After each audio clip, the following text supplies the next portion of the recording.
The first time I recorded a Cleveland recording, probably 72 or 3, in those days, in this area.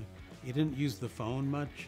You went to Coventry and you'd hang around. You know, if I wanted Norm Tischler for a session, I would walk into Tommy's, which was one room in the back of a drugstore, and I would say, "Anybody seen Norm?" And they'd say, "Oh yeah, Norm Tischler is down at Uberstein's drugstore."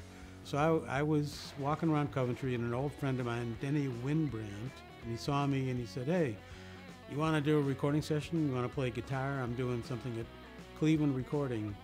Ken Hammond was the engineer, and I was shocked at how calm he was and cool, you know, because he was, to me, he was an old guy. He was probably, 30 or something. I kept waiting for Ken to lose it, you know, and he never did. He would just say, "Well, you know, let's try it again." I was a friend of Tim Buckley from playing at La Cave here in Cleveland, and I played there sometimes. He played there when he was in town, and so we became friends, and I was looking for something after my band broke up, and he said, "Oh, a friend of mine just got signed to this new label, Sire Records." Well, Sire was owned by Seymour Stein, the legendary Seymour Stein, who practically invented punk rock, well, the term. They wanted a kid arranger who understands the music and can also orchestrate. So I said, well, that's me. I was with Sire Records, and I did a lot of stuff. The famous blues pianist Otis Spann, I did what might have been his last 2 albums. It was supposed to be 1 album, but we gave him 2 bottles of gin for payment. And he had Muddy Waters Band with him because they were in town playing at some festival. And one guy kept saying, "Don't tell Muddy we're doing this because he'll cut us."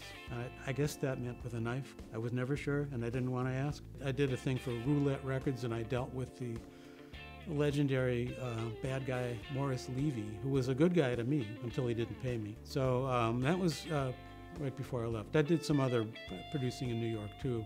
I think Ken might have given my name to a few people for arranging things. Then I started playing with Alex Bevan.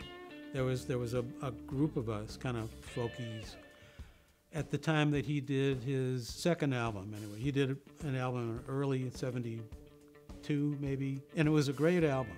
So anyway, for a while I played bass with him. There was Alex Bevan and Friends. I was one of the friends with Bob Sandham, who played lead guitar.